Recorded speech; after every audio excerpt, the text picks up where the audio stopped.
خوب. اولا برای اونه که صحبت ما رو پذیرفتید به شما تشکر میگویم. کتاب های قبلی شما رو برگردان کرده ایم تا کنوزه آشنا شده ایم. از عشق بود، دوستی بود، رفاقت بود، پیچ‌وتاب زندگی بود. انتخاب موضوع مهاجرت از کجا پیدا شد؟ توسط برنامه‌های اخباری تلویزیون‌های کشورهای مختلف می‌بینیم که هزارها نفر از ممالک شرق به غرب مهاجرت میکنه و این یک روند معمولی در تمام زبان‌ها بود. اما محض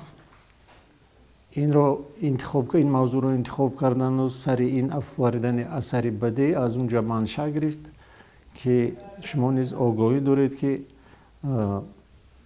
نسبت به مهاجران تاجیک توسط طوری که میگویند مطبوعات زرد کشور روسیه همچنین از زبان اون یک مثلا گروهی که تمایل تاجیک بدبینی در اونها دیده می شود حرفهای پست بلند و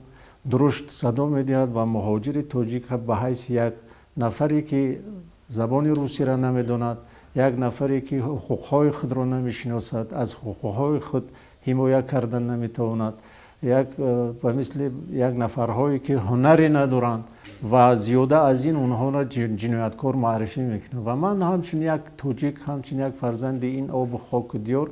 در مقابل این گونه بدنام کنید، در مقابل این گونه انتقاد بی اساس و بی پایه و بی بنیاد خاموش ایستادن نتوانستم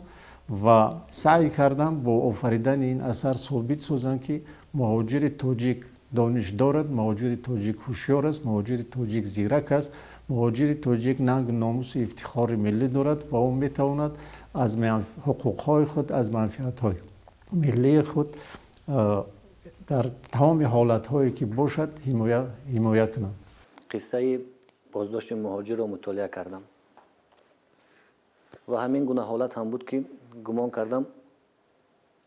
شما آن روزگار رو یا که دیده اید یا که شنیده اید، به هر حالت سخت با آن روزگار آشنا هستید. من یک مرتبه با مهاجرت مهنتی رفته بودم و طول 6 ماه در کشور روسیه با کار مشغول بودم و بعد بازگشت کتاب اولین خود که در حسرت دیدار نام داشت ایجاد کردم و به نشر رساندم و خوشبختانه هم از طرف خوانندگان استقبال شد. ولی این موضوع مرا گرفتارتر کرده بود. من اونجا با چشم خود مثلا روزگار مهاجران دیده بودم و آشنایی پیدا کرده بودم و در همون برخوردهایی که بین مهاجران و بین اون مثلا نمایندگان مقامات انتظامی و قدرتی اون کشور صورت میگرفت همه او را با چشم سر خود میدیدم. از او که این چیز مرا تا اندازه مثلا ناآرام میگذاشت و من میخواستم که در سیمای مهاجر تاجیک یک نفری را بینم که دارای انواع خصلت‌های باشد که قهرمان ما در این کتاب سعید دارد که او در همه حالت تواند که حقوق‌های خودش حمایت کند، زباندان باشد که فکر مقصد مطلبش با آزادی بیان کرده تواند، نفر باشد که هیچگاه اجازت ندهد که غرور ملی او پایمال گردد، هیچگاه راه ندهد که او را تحقیر کنند و همین چیزها آهسته آهسته در باطن ما پخت و ما را تحریک داد که این اثر ایجاد کنیم. حتی بازگو کردن کوچه ها یا که نشان مخصوصی که آنجا قهرمان برده می شود خواننده را باور میکند که این حالت حقیقی است. ولی شهر بالاشیخ اونجا در نظر است. واقعا هم اونها سراغه های واقعی هستند، سراغه های ساخته نیستند، سراغه های واقعی هستند و نویسنده هم پیش از اون که اثر می آفرد اون چیزی رو که خودش از سر گذرانیده است، اون چیزی رو که شنیده است و اون چیزی رو که تخیلاتش برای او اجازت میدهد همه رو جمع میکند در مجموع، همه رو یک جا فراهم میآورد، اندیشه اش رو، تفکرش رو متمرکز میسازد و بعد ابراز میآفرد. واقعا هم اگر از اون جاها دیدن نکرده، از اون جاهایی که نویسنده بر رشته تصویر میکشد اگر ندیده باشد و چشم سرش، مثلا از او کوچه ها گذر نکرده باشد، مثلا در صحبتی اگر مفتش نشیده باشد، مثلا از نشان داد گرفتن مفتش و مثلا اون گمانبر شده رو با چشم سرش اگر ندیده باشد، اون در و پنجره های آهنی را اگر ندیده باشد، مثلا چنین اثری را آفریدن غیر امکان است و تا یک اندازه را میتوان گفت که مثلا جایی را که تصویر میکشی و اما از اونجا خودت بار گذر نکرده یا با چشم سر ندیده، تا یک اندازه فریب خواننده هم هست. به همین خاطر یوری پالیاکوف گفتن یک فرد میگوید که رسالت حقیقی نویسنده از او عبارت است که اون حقیقت را او بازگو بسازد که خواننده هنوز جرأت نکرده است که با خودش بگوید. و ما سعی کردیم که در همین قصه بازداشت مهاجر اون چیزهایی را بر رشته تصویر بکشیم که خواننده اونها رو در فیلم ها دیده است، خواننده شاید در کدام کتاب های خوانده است و ما از نگاه خودمان هم اونها را بر رشته تصویر کشیدیم که برای خواننده جالب باشد و خواننده را گرفتار کند که اون قصه را تا آخر مطالعه کند و ببرد. خب اگر که شهر حقیقی باشد، کوچه ها حقیقی باشند و حتی محبسخانه که شما اونجا تصویر کردید حقیقی باشد، پس قهرمان هم حقیقی است یا قهرمان ساخته است؟ قهرمان ساخته نیست، قهرمان در حقیقت واقعی است و بعضی چیزها را ما علاوه کردیم و او را کامل ساختیم. به اون نمیشود. به اون نمیشه. و برای بازگو کردن اون علامت هایی که افرادی مثلا عالم جنایی در بدن خود خالکوبی میکنند،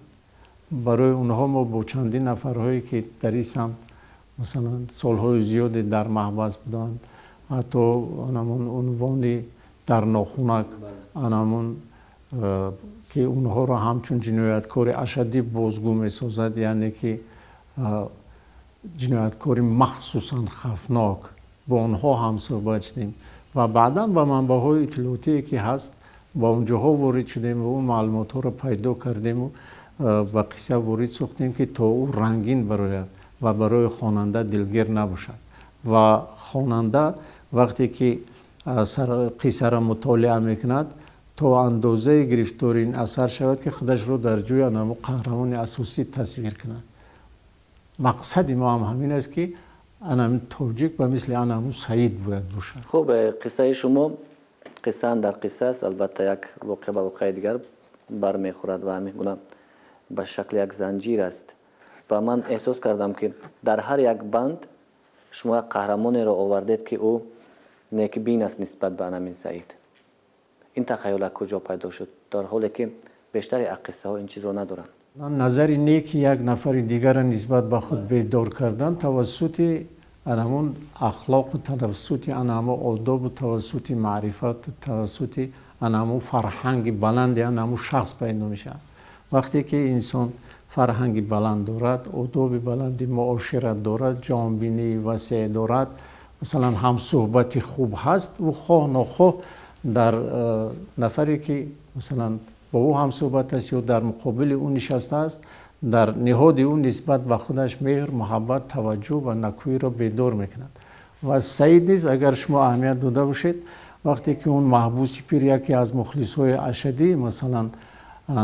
حکیم خیام است و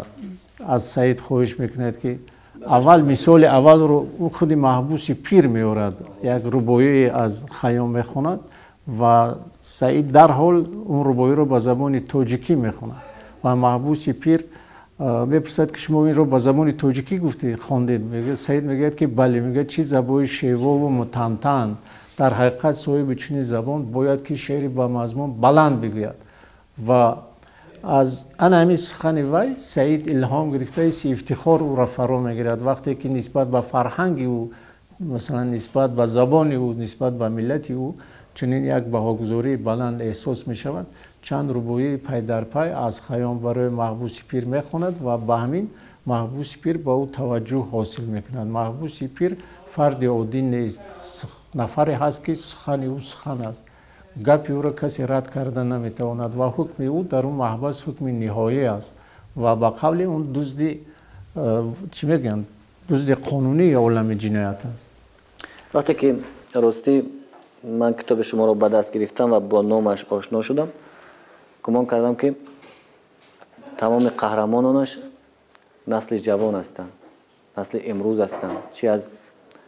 همون بازداشتگاه و چه قهرمان اصلی و دیگر شرکت کنندگان. ولی آنجا حیات دیروز به حیات امروز تا یک اندازه پیوندی دارد. چون شما گفتید دایر به نمون یک شخص کهنسالی که در محبس است،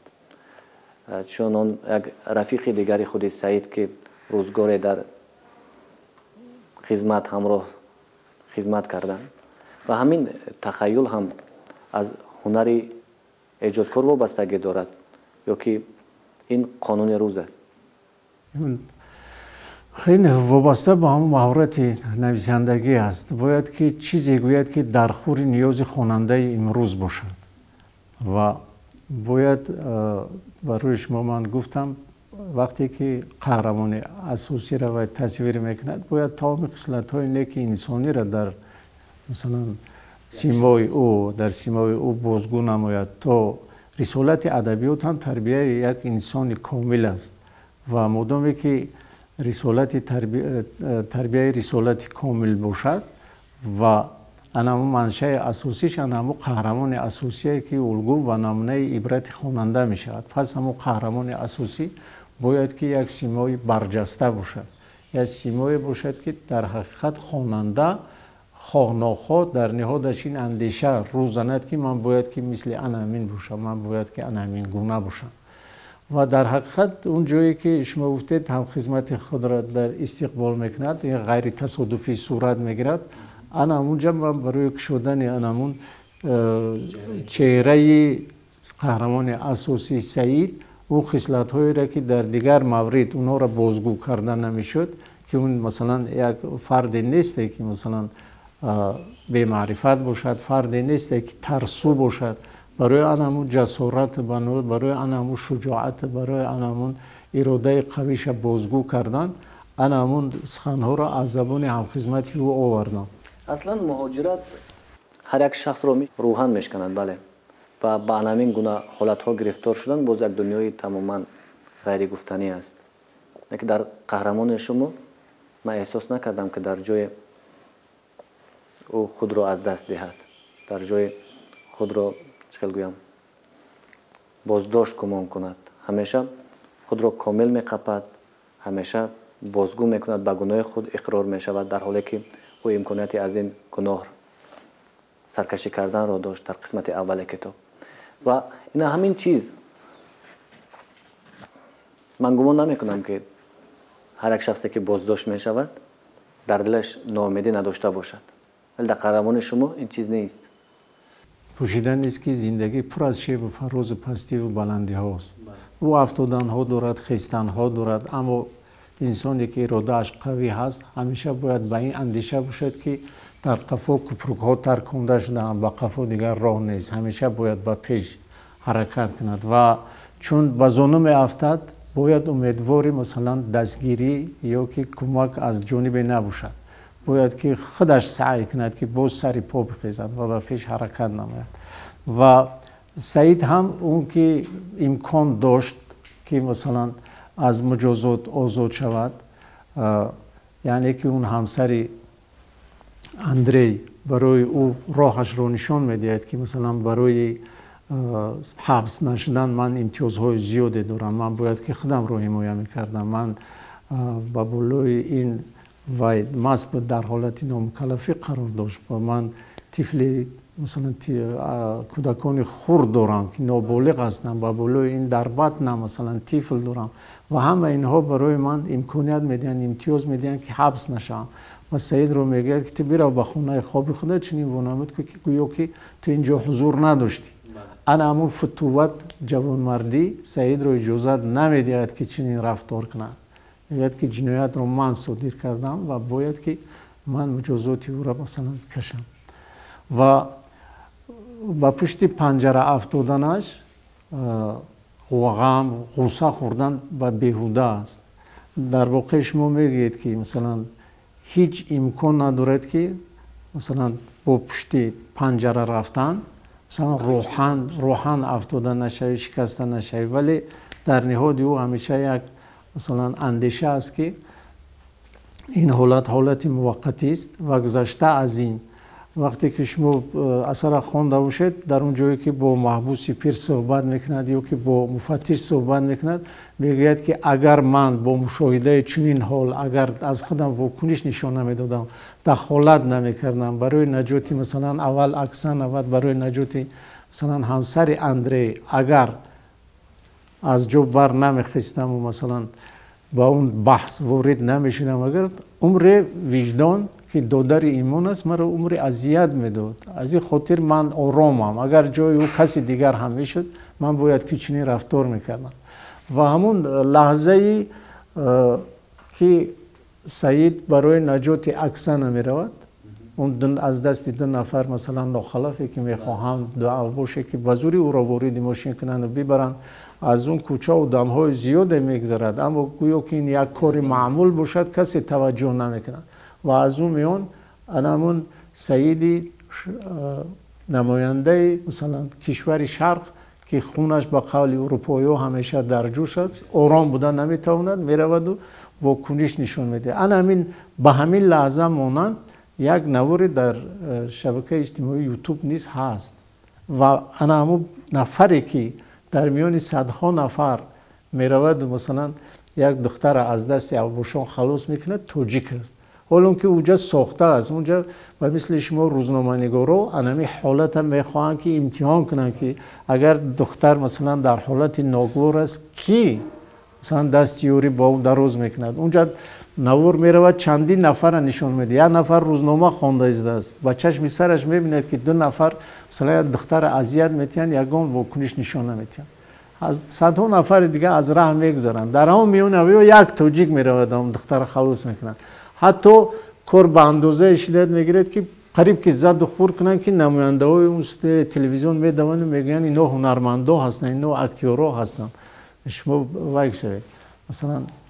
هر غضب خود رو فرو نشونه یک چیز دیگر است که بسیار قصه رو لذت بخشیده است این استفاده اندرس های مردمی است جا سخن های مردمی است که در بین ما هستند این تا یک اندازه زیبایی بخشیده است به قصه درست در اونجا بعضی مسائل ها هست بعضی تمثیل ها هست و قصه مثلا موش و گاو و گوسفند و مرغ اونجا هست بعد در حالتی که میخواهند که به سعید تهمت زنن چون که وقتی که میبینن که محبوس پیر با او قدر توجه دارد مثلا و هم بدبینی پیدا میشه تسبیح محبوس پیر را میدوزنن و اونا مثلا سعید تهمت میزنن که گویا کاری دستی او باشه اگر کسی دیگر در جای سعید میشد شاید خودش رو گم میکرد اگر زبان رو نمیدونست اگر از ادبیات اگر بخبر میبود اگر ترسو میبود اگر اراده قوی نمیداشت و در اون لحظه خودش رو سفید کردن نمیتوانست همون دانش مکمل همون شجاعت همون جسوری همون اراده قوی همون افتخار و ننگ ناموس ملیش او را اجازه نمیداد که مثلا خاموش نشیند و خاموشی بر لب زند و با آوردن همین تمثیل او کلی را مجبور کرد که واقعیت رو گوید گفت که اگر در حالتی که من هستم شما اگر بی‌طرفی نشان میدید فردا یا پس فردا شما نیز در چنین حالت گرفتار خواهید شد و نسبت شما نیز اطرافیانتون مثلا بی‌تفاوتی و بی‌طرفی ظاهر خواهند کرد که عاقبت ضرری اون بر خود شما واقع خواهد شد و این کلیه رو مجبور می‌سازد که اقرار شود که مثلا تسبیح رو تگ بالشت سعید نفر دیگر مونده است ویتیا هر آن چیزی که شما می‌خواستید در همین مسئله در همین کتاب جا داده توانستید به نزدیکی با ابتکار بخش فرهنگ ناحیه رشت وابسته به همین کتاب بازداشت مهاجر در بین دانشجویان کالج طبی، کالج آموزگاری و دانشکده آموزگاری ناحیه رشت آزمون تحت عنوان رو به کتاب میاریم آزمون اعلام کرده بودند و در مراسم جنبستی ما رو دعوت کردند و از 3 گروه 7 نفری شرکت ورزید گمان میکنم که بیش از وابسته به همین قصه بازداشت مهاجر بفیرم بیش از 30 سال به میان گذاشتند و عجیبش همین بود که اونها بدون استیاله با 90% اون سالها جوابهای درست دادند و همون خواننده یکی از خواننده های خطا نکنم به فکرم کالجی آموزگاری بود که گفت انا همون آخرین جمله که اکسان بامرودش رسید انا همون برای ما روشن است که زندگی اونها چگونه بود چگونه صورت گرفت ما میخواهیم که مثلا مؤلف این اثر انا همون چیز برای ما بازگو بسازد یعنی که خواننده دوام قصه را انتظار است اما نمیدونم این صورت میگیرد یا نه با وقت نشون میده یعنی که باز پهلوهای دیگر روزگار مهاجر هستند که آنها به نوشتن احتیاج دارند آنها به گفتن و روشاد کردن این قصه ها بله روزگار مهاجر پر از شیب است پر از فراز است پر از مثلا پستی و بلندی هاست روزگار شیرین نیست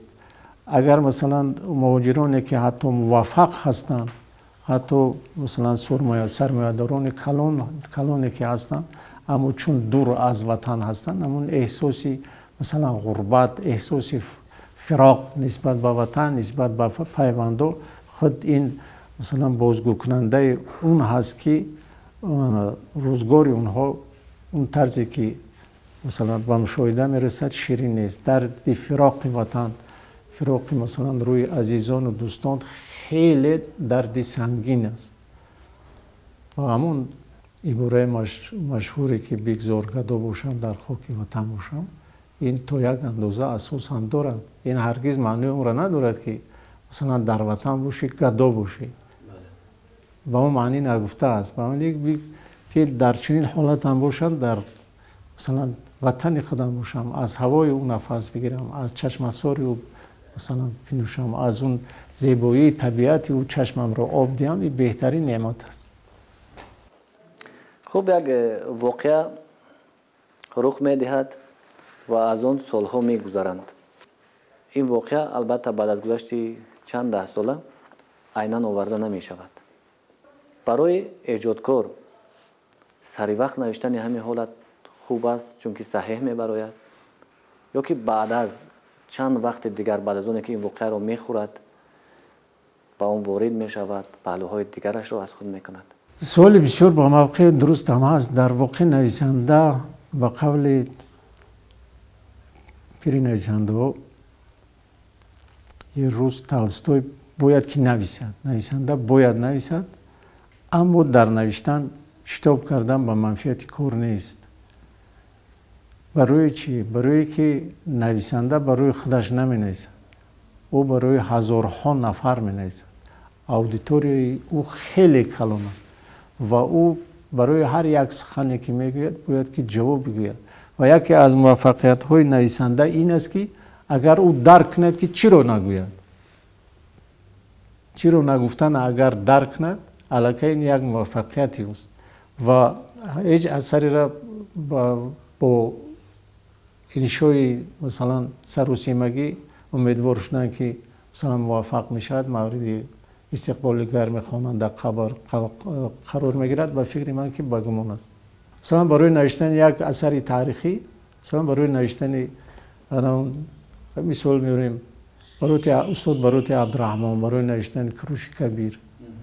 چندین مرتبه به ایران سفر کردند چندین مثلا مأخذهای تاریخی را آموختند یا که استاد عطا همدان برای نوشتن اسپیتامین چند مرتبه به ایتالیا رفتند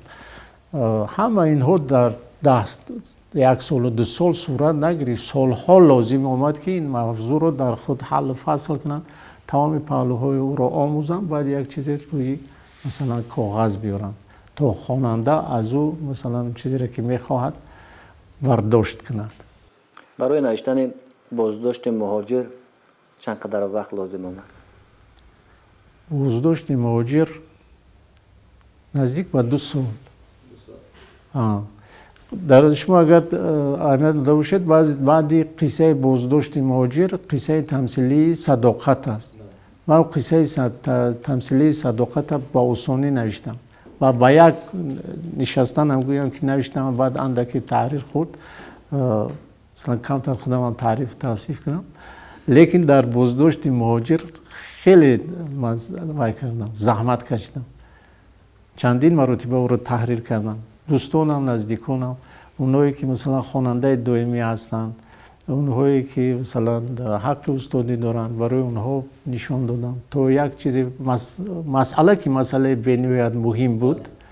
و مثلا چند نفر دیگر هم درباره مهاجرت نوشتند و ما خواستم که این به شکل دیگر بیاد، به صورت دیگر تصویر شود. در این شکلی که مهاجر در محبس باشد و قهرمان اساسی باشد و باز از فرهنگ و رفتار و اخلاق تاجیکانه آنجا نمونه باشد، من و نخوردم. در بیرون هم برخوردها هستند، گفتگوها هستند، بحثها هستند. مثلا این به این نمیشه بین نماینده های ملت ها صورت میگیرد، برتری خواهی و برتری جویی حتما هست. مثلا از تاریخشون افتخار میکنن، از فرهنگشون افتخار میکنن، مثلا حتی از طعامهاشون افتخار میکنن. اینا همه در بیرون و در محیط آزاد صورت میگیرد. اما بحث درون محبس این بحث خیلی سنگین است و اون بحث در اون بحث مثلا دست بالا شدن با سخنهای عادی صورت نمیگیرد و باید دلیل های معتمد باید که پیدا شود، دلیل های معتمد باید که حاضر کنه که مثلا اون نفری که با در بحثی و اون نفرهایی که این بحث مثلا مشاهده کرده شدن در حقیقت معتقد شوند و همین گونه حالت در بحثی میان سعید و خطا نکنم ویتیا هست. اون نفری که در بدنش آفتاب خالکوبی شده است، در پایان آن نوشته است که از گرمی آن حلاوت ببر. اون چند ایراد نهایت جدی میگیرد از سعید که شما توجیک ها این گونه هستید، شما فلان هستید، بهمدان هستید و سعید با آوردن دلیل های بسیار اساسناک و بنیادی تمام گفته های او را رد میکند و برعکس همه اونها را بر سر خود اونها حواله میکند که اینها از خود شما منشأ میگیرند و این بحث رو تمام اون نفرایی که در اون کامرا یا سلول با سعید هستند همه اونها مشاهده میکنن و میشنوند و پیش از همه